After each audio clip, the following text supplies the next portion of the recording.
Ok, pessoal, então começando a nossa primeira aula de micro, né, nossa aula de apresentação de disciplina. Na verdade, aqui a gente vai pegar e vai ter uma ideia do que é disciplina, por que estudar essa disciplina, quais são os tópicos que a gente vai ver nesse curso e, na verdade, também pincelar o que vai ter lá nas próximas micro que vocês vão ter que estudar e falar sobre a avaliação, sobre a biografia e o que a gente espera, né, nesse semestre do curso, ok? Bom, então assim, ó, interessante é a gente iniciar já com a questão da matéria. O fluxo circular da renda, que vocês já devem ter visto em introdução à economia, provavelmente em macro vocês vão ver de novo, volta e meia ele aparece. Bom, para nós aqui em microeconomia, o fundamental é entender as ações e reações, ou seja, o comportamento dos agentes econômicos, né? E quem são os agentes econômicos? Os agentes econômicos são as famílias, que a gente vai chamar de família também como consumidores, né? São as pessoas que, na verdade, elas ofertam trabalho e através da renda monetária que elas possuem, elas vão lá no mercado de forma geral e escolhem os bens e serviços que querem adquirir. Então, esses aí são um dos agentes econômicos. O outro agente econômico fundamental vai ser as empresas, né? As firmas, que são as unidades produtoras, digamos assim, de bens e serviços que demandam, né, a força de trabalho, que pagam, né, monetariamente salários, que recebem, né, a renda dos produtos vendidos e que pagam os demais custos, né, ou seja, movimentam o processo produtivo. Além disso, tem também o governo, que, de certa forma, ele pode interagir através do mercado, através de impostos, subsídios e outras interações que a gente vai ver que o governo também vem a fazer em relação a esses agentes econômicos, né, famílias e empresas. É claro que aqui não é a macroeconomia, né? A macroeconomia, qual é a diferença no final das contas? Lá vocês vão tratar dos agregados macroeconômicos. Aí sim pode-se falar de consumo das famílias de forma geral, de todas as pessoas numa economia, por exemplo, e a produção ao investimento das firmas, seria de todas as firmas numa economia. Aqui não, aqui a gente vai pegar de forma praticamente impessoal, ou seja, quando a gente for falar do consumidor, é como a gente pegasse um consumidor representativo e tentasse entender qual é o comportamento dele no mercado e por que ele responde àqueles estímulos, né? Ok, de preço, de rendas, estímulos no sentido econômico, né?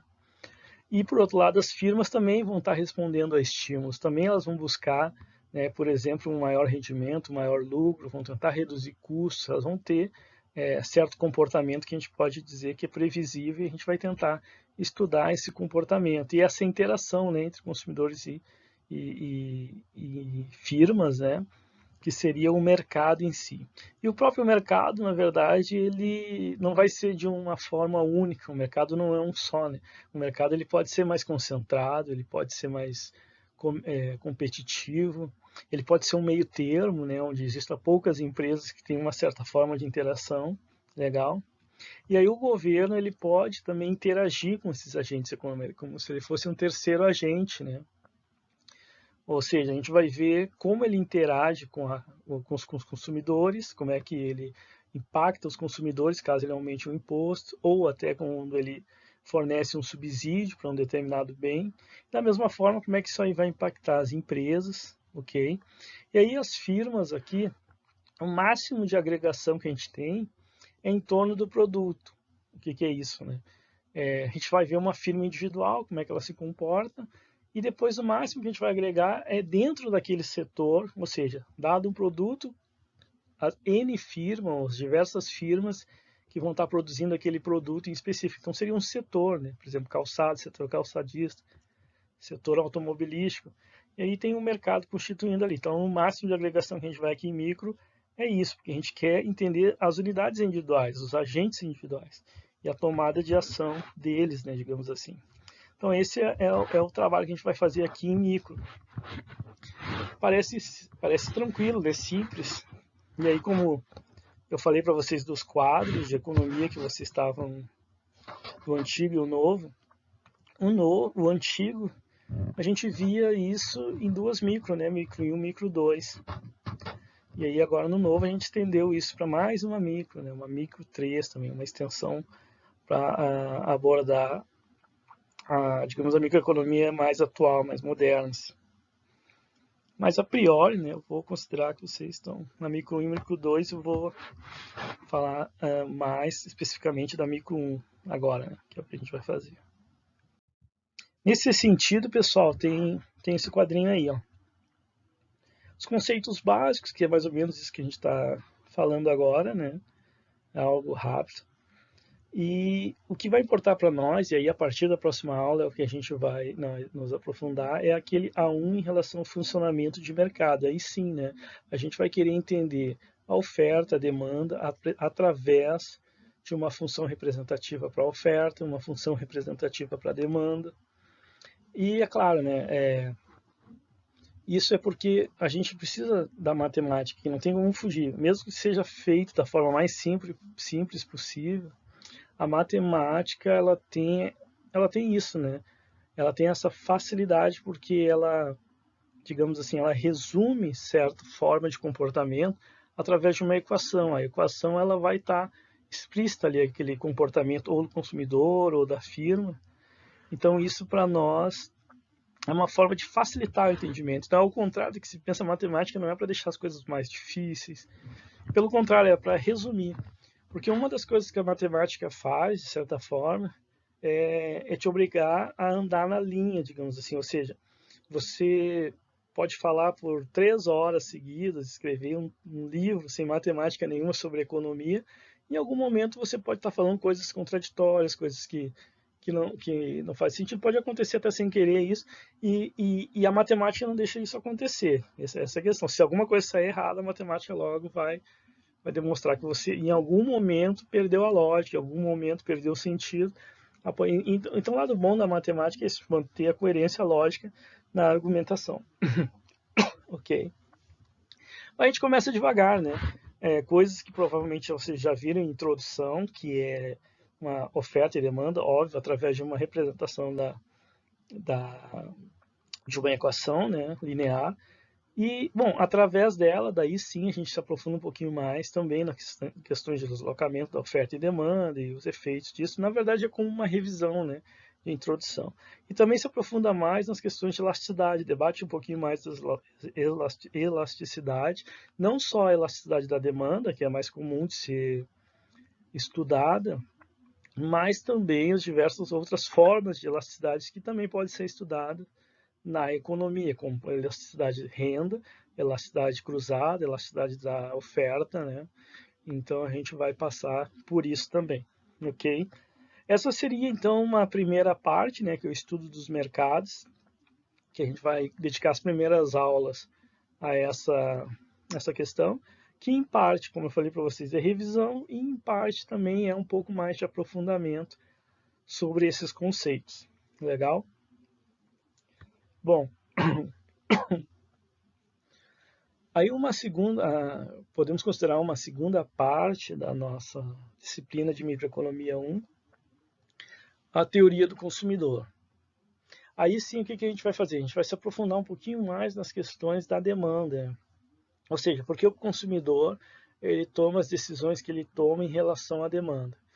E aí sim a gente vai precisar entender o que é uma curva de preferência, o que é uma restrição orçamentária e como é que isso leva à otimização, digamos, o conceito de otimização no sentido de tomar uma decisão de consumo. E a gente supõe então que o consumidor, que ele, digamos assim, siga as hipóteses econômicas que a gente vai levantar, né, de uma certa racionalidade econômica, ele toma então decisões que de certa forma são previsíveis. Assim, adiantando alguma coisa, é fácil de imaginar que, bom, quando os preços dos produtos ficam caros, as pessoas tendem a comprar menos e quando fica barato tendem a comprar mais. Isso é previsível de certa forma. Mas por quê? Por que isso acontece no final das contas? Então, a gente se aprofunda um pouquinho mais, né? De tentar entender esse comportamento do consumidor. E além disso, nessa parte também a gente, dado que a gente está falando do consumidor, a gente vai em busca de interpretar mais profundamente a demanda, né? Então a gente vai entender esse conceito de substitutos e complementares, que eu já vou falar na primeira parte, mas a gente se aprofunda então nessa parte de teoria do consumidor, analisa ela graficamente, né? Como é que é o efeito dos bens substitutos, o bem dos efeitos complementares, entre outros aspectos, né, que vamos levantar então sobre a teoria do consumidor. Então, essa seria uma segundo tópico que leva em torno de 5 a 6 aulas que nos demanda essa parte da teoria do consumidor. E aí, por fim, assim, uma parte final seria já iniciar, digamos assim, o que se chama da teoria da firma. A teoria da firma é um tópico muito amplo, de tal forma que a gente vê parte dele aqui em micro 1 e parte dele lá em micro 2. Bacana? Bom, a teoria da firma, então, seria o comportamento, obviamente, da firma, das empresas, né, desse agente, e inicialmente, ou pelo menos a parte que a gente vê em microeconomia 1, seria os aspectos internos da firma. O que seria isso, né? Seria como é que ocorre a produção. Então, a gente vai estudar a teoria da produção. O que leva, então, à produção? Vamos tentar entender o que é uma função de produção, onde vai os insumos, qual é o comportamento dessa função de produção no momento em que tu vai aumentando a produção. Então, é uma parte um pouquinho mais técnica, né? Mais interessante, porque daí a gente vai entender economicamente tudo que é produzido, qual é a lógica que está por trás dessa forma de produção, ou seja, você vai colocando mais insumos, e aí nessa primeira parte a gente nem vai colocar preços, nada, a gente só vai entender o processo produtivo em si, né? A alocação dos bens dentro de uma firma, por exemplo, ela tem limites, ela não tem, então a gente vai estudar isso, é muito interessante. E aí uma segunda parte, depois de entender o processo produtivo, ter uma teoria sobre a produção, aí sim a gente vai começar uma parte mais assim de colocar valores, né? Uma parte mais monetária. Ou seja, a gente vai colocar o preço dos bens, ou melhor, dos fatores de produção que são utilizados na produção, então são custos de produção, né? Nós vamos precificar eles e aí a gente vai entender qual é o comportamento desses custos. Claro que esses custos, né? Ou seja, aquilo que a firma compra para produzir um bem final e tudo que ela paga para produzir um bem final, que aí é trabalhadores, matéria-prima, ou seja, a eletricidade, o comportamento da firma vai estar vinculado ao quanto ela demanda desses fatores para chegar no produto final, né? Que aí vai ser a teoria da produção. A teoria dos custos é que tudo isso tem um valor e isso também tem um comportamento, dado os valores desses bens. Então a gente vai ter uma teoria mais unificada do que acontece internamente da firma, ou seja, aquele processo produtivo, aqueles custos de produção que ocorre dentro da firma, obviamente vão acabar dando subsídio para a tomada da decisão da firma, se ela produz mais, se ela produz menos, se ela mantém a produção inalterada. E aí, isso seria um ferramental para nós, porque daí sim, né, a gente vai encerrar micro 1 exatamente em teoria de custo de produção, ou seja, a parte interna, como eu falei para vocês, mas claro que vai estar incompleta, vai precisar do que? Da parte externa. Aí vai ser lá em micro 2, né? Que seria a partir daquele ponto A3 final ali, que vocês podem ver, que é a maximização de lucro e equilíbrio da firma. Porque teoria dos custos, a gente vai até minimização de custo no máximo, né? Tem maximização de produção também, tentar ver até onde é a produção máxima que uma firma pode gerar, o custo mínimo, né, que ela pode ter. E ali em tópicos especiais, ali que oferta tópicos especiais, né, o A3, aí a gente já seria lá em micro 1, por quê? Porque aí a gente vai entrar na parte externa, micro 2, desculpa, na parte externa da firma, que seria as estruturas de mercado, ou seja, depois que você produziu os bens, serviços, em que mercado você está inserido? É um mercado concentrado, como eu falei para vocês, é um mercado concorrencial, ou um mercado de estrutura oligopolística, que aí são várias estruturas.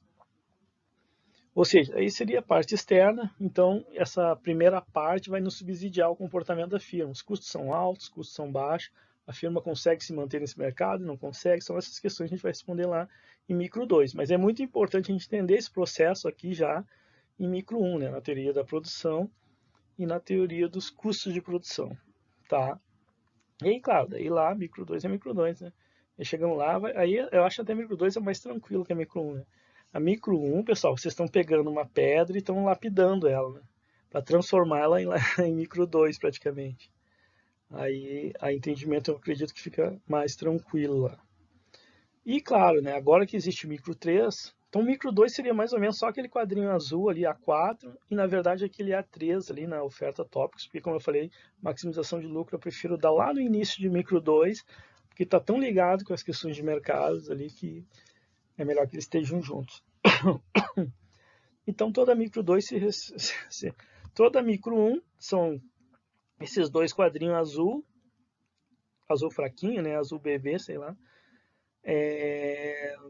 Inclusive o primeiro, conceitos básicos, desconsidera, né? Como se fosse a aula de hoje, são os conceitos básicos. Né?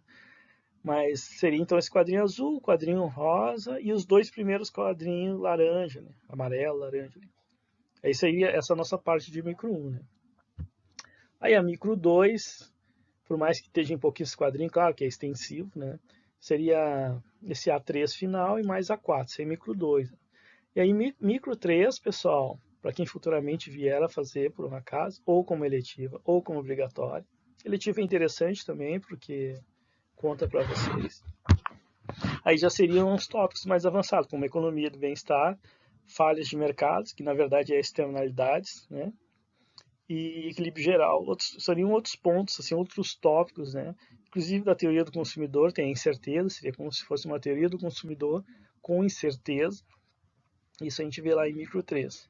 Uns tópicos um pouquinho mais avançados, assim, para quem já estiver no ritmo, né, de micro 1, micro 2. Aí eu acho que vocês vão notar isso, né? Em micro 1 é você lapidar esse conhecimento, a gente vai lapidar, né? Vamos quebrar pedra mesmo. Aí micro 2 já vai estar dando um formato melhor, já vai estar o formato praticamente pronto.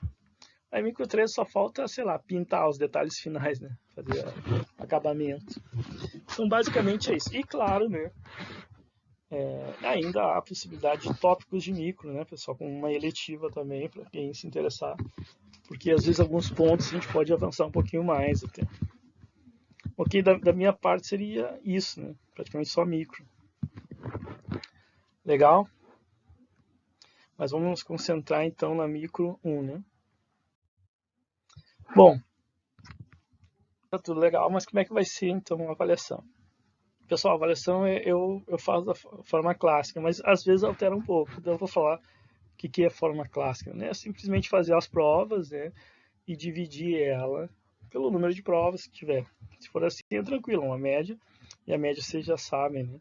Mas assim, em relação ao conteúdo, né, a primeira prova seria só mercados, a segunda prova, teoria do consumidor, e aí a terceira prova ficaria com teoria da produção e custo.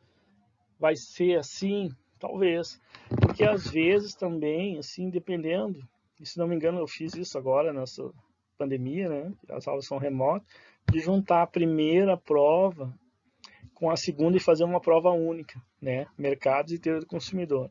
Então é possível que eu mantenha isso, né, mas daí a gente vê daqui para lá. A priori, eu também já fiz, né, nas provas quando era presencial, antes da pandemia, desse formato, com 3. Né? Mas na pandemia eu enxuguei em 2 e deu certo. Pode ser que mantivemos mercado no conteúdo do consumidor. Ok? Então, o que acontece? Então, pode ser que seja isso aqui, né? A soma das 3 provas divide por 3. Mas caso for 2, aí só divide por 2. A média aritmética simples, sem problema.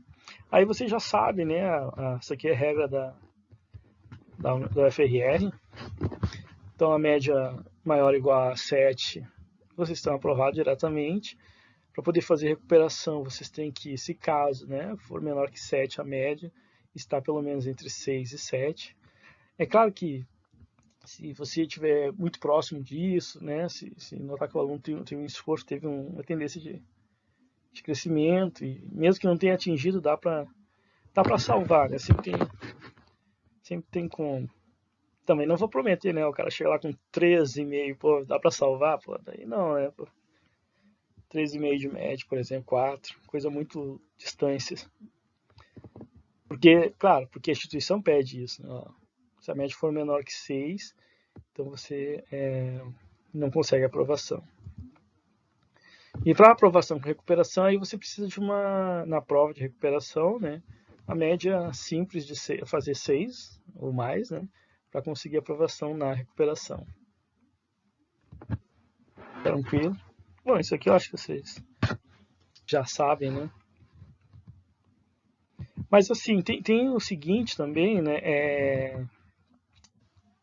E é comum isso também. Eu boto essa média aritmética simples e depois a coisa complica. Por quê? Porque aí às vezes eu peço trabalho. Pessoal, eu quero a apresentação de uns temas aqui de economia, do que a gente está estudando, é claro, né? E aí eu vou fazer ou por grupo, ou por dupla, ou até 3 pessoas. Eu não gosto de grupo muito grande também. E aí vocês apresentam esses temas aí nas aulas, a gente marca umas aulas para vocês apresentar os temas, e aí eu considero isso como nota. Assim, o que eu digo que a média aritmética fica ruim porque às vezes eu dou peso 1, ou melhor, peso 2 para a prova e peso 1 para o trabalho. Aí, obviamente, que tu não pode dividir por exemplo, o numerador vai ser 2 vezes o P, né, a prova, mais a quantidade de vezes de trabalho. E aí isso aí o pessoal fica, que isso? Mas assim, inclusive na pandemia, eu quando pedi trabalho, eu pensei, não, eu vou botar tudo no mesmo peso, sem complicação, e aí divide pela aritmética simples novamente, ok? Então é provável, quase certeza, assim, que eu vá pedir trabalho. Eu não sei porque ainda não mudo aqui na avaliação e já não boto isso. Mas é quase certeza, pessoal, que eu peço a apresentação de vocês também. Ó, eu quero a apresentação de tal tema. Aí passo para vocês os temas e peço uma data, né? A gente organiza e coisa e tal. Tá? Mas a priori é isso. Era para ser isso, mas vai ser um pouco mais que isso. E bibliografia, isso é importante, né? Todos esses livros tem na biblioteca, se não me engano. Né? Pelo menos 4 eu tenho certeza que tem. Né? Um ali eu tenho dúvida ainda. E aqui tá os capítulos em relação ao que a gente vai ver nesse semestre, né, em relação a micro 1 em si. É esse aí os capítulos dos temas que a gente vai estudar. Claro que a pessoa olhou, nossa, ali no Vario tem muito capítulo, mas aqui no Vario tem uns capítulos que é risível, né? É 3, 4 folhas, ele explica, por exemplo, no capítulo restrição orçamentária. No outro, ele explica a curva de indiferença, porra. E no PINT, que é esse primeiro, ele explica tudo isso num capítulo só, né? Ele não faz tanta divisão. Então o Vario tem disso, né? Faz muita divisão de capítulos pequenos. Mas ok, os dois são muito bons. Esse primeiro, né? O micro. Todos têm em português, pessoal. Por mais que aqui esteja a imagem de microeconomics, né? Mas todos têm em português ali na biblioteca. Então esse do Robert Pindick, né? Que esse primeiro eu acho o mais didático, né? Ele é o mais didático, é bom de ler, ele explica muito bem. E assim, eu acho, por isso que eu botei ele primeiro, um excelente livro. Eu sigo ele em alguns capítulos, claro que alguma coisa eu pego dos outros. Mas o que acontece assim, a limitação dele é que alguns vão achar que não é uma limitação, né? Mas eu acho assim que falta matemática nele. Assim, para microeconomia tem que ter um pouquinho mais de matemática. Ele tem uma matemática, mas bem básica, assim. Então é bom assim como um livro inicial, né? Mas porque a gente precisa um pouquinho mais, às vezes, do que ele oferece. Quase ele não tem uma curva, quase tudo reto, assim, pô, isso. Mas ele é excelente, assim, eu acho que é o livro mais utilizado, inclusive, né, nos cursos de microeconomia em todo o país, não só aqui, mas no Brasil com certeza. E depois dele é o Varian, né? São os dois mais utilizados. Aí o Varian é o outro lado da moeda. Aí sim, ele tem mais uma matemática incorporada. Aí sim, ele nesse quesito ele é excelente. Por isso que ele é o livro mais curto, né? Como eu falei para vocês, a matemática acaba sintetizando bastante. Então ele vai lá e explica, ó, essa equação está dizendo tais coisas, cada variável está representando tais coisas, e chegamos lá nas conclusões. É um livro excelente, né?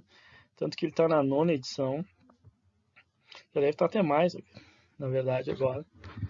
Tem na biblioteca também muitos exemplares. Desses dois tem muitos exemplares. Tanto do Pindick, o primeiro, quanto do Varian. Então, são os mais utilizados. E assim, em terceiro lugar, esse do Besanco, David Besanco, ele é o mais completo. Alguém vai dizer, pô, mas então por que já não vai para ele, né? Ele é o mais completo, ele tem tudo.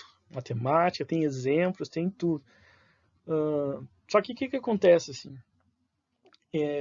Eu já acho a didática dele não tão boa, assim, a leitura dele é razoável, assim, em comparação ao Pinch e o Vale, a leitura dele é razoável, então é essa a questão. Ele tem tudo, tá tudo ali, tudo que tu precisa, mas a forma que ele apresenta, eu acho que, dependendo do leitor, pode não gostar muito, eu acho. Mas é um livro complementar muito bom, ou um livro único, se você quiser usar só ele também, assim. É. Ele é como ele está botando, é uma abordagem completa. E não tem só a microeconomia que a gente vai utilizar, ele tem muito mais que isso. Né? Ele avança até para uma microeconomia em alguns capítulos já de pós-graduação. Ele é completo mesmo, é uma abordagem completa. Ok? Então esses três aí, excelente esses três, tanto é que a nossa bibliografia principal são eles, né? A maioria das coisas assim que a gente utiliza vem ali do Pint, que vem ali do Vale, mas tem muita coisa também do Besanco, que é esse terceiro da LTC. Aí se vocês quiserem uma literatura tupiniquim, uma literatura nacional de microeconomia, uma muito boa é esse livro Manual de Microeconomia. Ele, na verdade, é o Manual de Microeconomia dos professores da USP. Ele é conhecido assim, né? Porque boa parte dos professores eram da USP quando fizeram. Né? Organizado por esse Marco Antônio Sandoval de Vasconcelos. Ele é um livro assim, ó. Ele é feito para quem estuda para concurso ou estuda para ANPEC. Né? Eu quero pôr, mas que diabos é ANPEC? Né? É a Associação Nacional de Pós-Graduação em Economia que faz, assim, todo ano uma seleção. Se vocês forem fazer mestrado ou doutorado depois, vocês fazem a prova deles e dependendo da pontuação de vocês, vocês vão para algum centro, né? Ganham uma bolsa, aquela tudo e continua o estudo de vocês de mestrado ou doutorado. Então, assim, eles fizeram um livro para que rápido, no sentido assim, tem tudo ali de forma sucinta e rápida. Não tem tudo, na verdade, né? Mas o principal. Então, ele é um livro rápido para quem tem uma leitura mais rápida, já tem uma interpretação gráfica de matemática rápida e você consegue, então, sair-se bem com ele. Né? Mas a questão é essa também, de certa forma, ele é um pouco raso por ser rápido. Porque às vezes tu precisa de uma explicação, ainda mais que é a primeira vez que você está vendo esses conceitos, a primeira vez. Ah, mas ó, já teve alguma coisa em introdução, pô, tu tem que bater várias vezes na mesma tecla para poder, às vezes, entender conceitos que não são tão triviais assim, entendeu? Então, repetição é importante. Claro que depende de pessoas, né? Depende, a pessoa gosta muito desse assunto, então o entendimento acaba sendo rápido, outra nem tanto. E aí acaba que tem isso. Então, ele é um livro rápido, eu recomendo também, mas se você não achar que está bem adaptado para ele, volte, estude ali o Pinch, o Vale, que já seria mais interessante. E por fim, digamos que nada disso faça sentido. Cara, o quê? Pode ser que a pessoa, com tudo isso, mesmo assim, não está fácil, né? Não é fácil, microeconomia tem que ter paciência. Então, às vezes, os conceitos básicos podem faltar, assim, você pode não estar entendendo que falta aquele start inicial, falta, opa, não estou entendendo esses conceitos. E aí, eu acho que o mais aconselhável seria, então, iniciar pelo livro de princípios básicos, né, que tem aí em português na biblioteca também, do Mankiw. O Mankiw, ele tem 2 livros, né, princípio, 3 até, 4, princípios básicos de microeconomia, princípios básicos de macroeconomia. Aí ele tem um de introdução à economia, que para mim é o melhor livro de introdução à economia que existe, né? É o dele. Para quem acha que não teve uma boa introdução, vá lá, pega o Vale, dê uma lida, porque ele é perfeito. Mas, os princípios básicos, e o quarto livro, ele tem um livro só de macro, né? Então, não sei, o professor de macro, talvez ele não use esse livro, mas é um livro bem, foi muito utilizado, né? Nos cursos de macroeconomia. O livro do Mankiw. Ok, mas para nós, assim, o importante é esse livro de princípios de microeconomia, que aí você vai tirar todas as suas dúvidas dos conceitos básicos, até porque é uma leitura bem bacana, assim, esses autores, eles são conceituados porque eles escrevem bem, assim, então você vai pegar todo aquele conceito, todo aquele entendimento básico e vai começar, então, a entender os princípios que estão por trás da microeconomia. E aí sim, talvez isso lhe ajude para depois encarar algo um pouco mais profundo e voltar nessas literaturas, né, do Píndico, do Vare e esses outros que eu citei.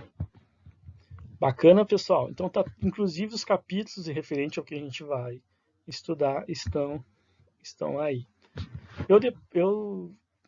Eu acho que eu passo isso depois para vocês em PDF, se não me engano. Me cobrem caso eu não passe. Tem que passar. Porque eu falei assim, se não me engano, porque eu não lembro se eu botei isso na apostila, talvez não. Vou dar uma olhada. Por isso que é bom dar uma olhada, não vou lançar a apostila antes de olhar. De repente eu boto lá no final isso. Beleza. Tudo tranquilo? Tranquilo, né? Ou tá tranquilo, a galera tá dormindo mesmo. Tá tão tranquilo que estão dormindo.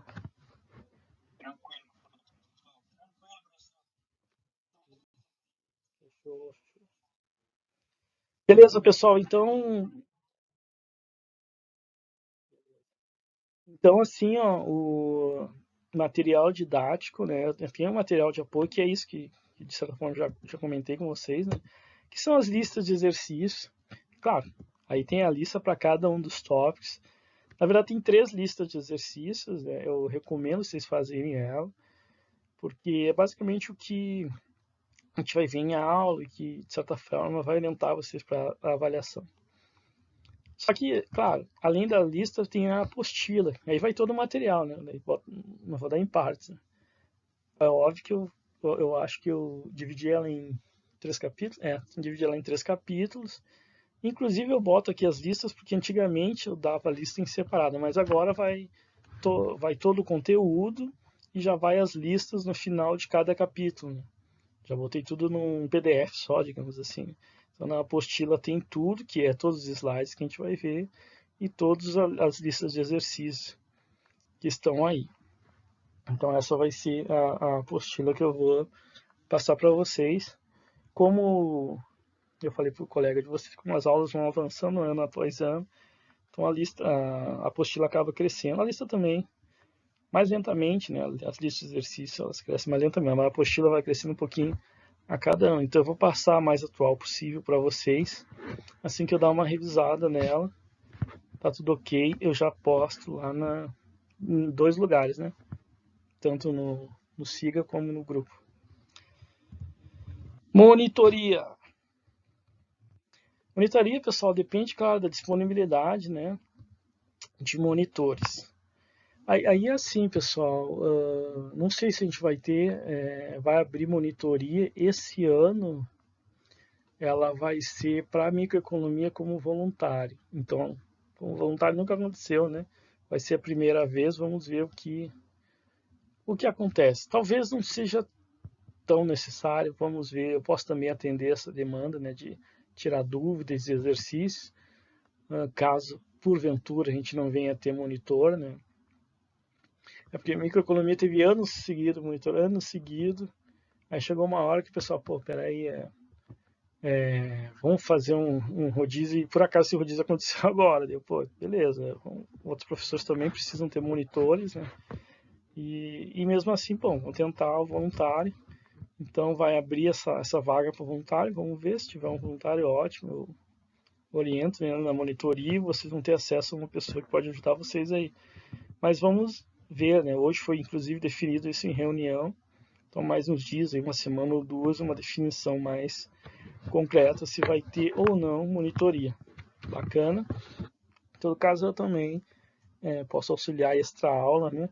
A questão de exercício ou da matéria, se tiver alguma dúvida. Não tem problema, não. O monitor seria uma mão de obra a mais, não mão de obra. Seria uma ajuda a mais, né? Pessoal, normalmente, isso não é só aqui nas aulas que a gente tem online, mas quando tinha aulas ao vivo, digamos assim, as aulas presenciais, eu sempre apresentava um vídeo vinculado àquilo que a gente, ou direta ou indiretamente, aquilo que a gente estava vendo na aula. Os vídeos normalmente de 2, 3, 5 minutos, coisa rápida. Um ou outro podia ser um pouco mais do que isso. Então eu tinha essa mania, porque já que a gente tinha, ou utilizava a Datashow para apresentação das aulas, eu utilizo muito, né? Então por isso eu achava interessante sempre colocar um vídeo que suavizasse a aula, né? Que mantesse aquele tema ou paralelo a ele. Né? E a gente então eu mantive isso. E aí eu mantenho isso até agora, inclusive. Só que eu descobri que dando aulas aqui pelo online, se eu botar o vídeo, entra o som externo. Aí, sem querer, eu descobri que não botando vídeo, mas ele estando lá no slide, quando eu transformar em vídeo, ele pega aquele vídeo e já acopla, né? E eu pensei, pô, isso é melhor do que eu botar aqui, de repente eu estou fazendo alguma coisa, tem barulho aqui, isso vai para o vídeo. Então eu peço para vocês olharem o vídeo ou no YouTube, ou reverem a aula e botarem lá no final para rever o vídeo. É só um vídeo curto, né, explicando essa relação. Tem um professor da USP, né, que explica essa relação entre microeconomia versus macroeconomia.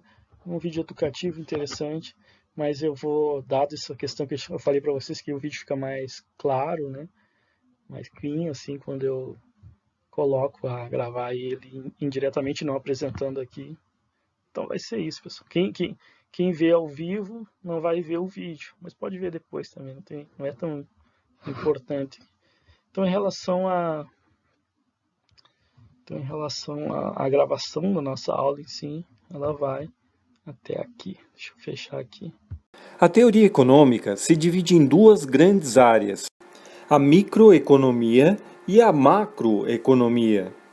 A microeconomia trata do comportamento individual dos agentes econômicos.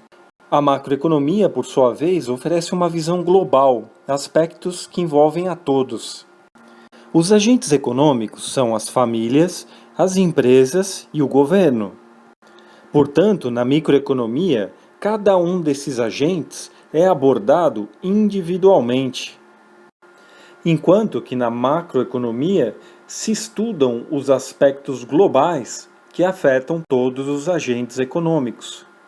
A microeconomia volta sua atenção ao mercado, onde ocorre a formação de preços de diversos produtos e serviços. Preços ditados pela ação simultânea da oferta e demanda. A microeconomia é dividida em teoria do consumidor, que estuda as preferências do consumidor, teoria da firma, que estuda as organizações cujo objetivo é produzir lucro, e teoria da produção, estuda a transformação de produtos em outros produtos para a venda no mercado. A microeconomia também estuda as práticas de mercado, como monopólio, oligopólio, tipos de concorrência. A macroeconomia se dedica ao comportamento global de uma economia, geralmente uma nação. Portanto, estuda o comportamento dos agentes econômicos como um todo, analisa vários indicadores, tais como poupança, desemprego, produção total. E seus principais objetivos são o crescimento da economia, o pleno emprego e o controle da inflação.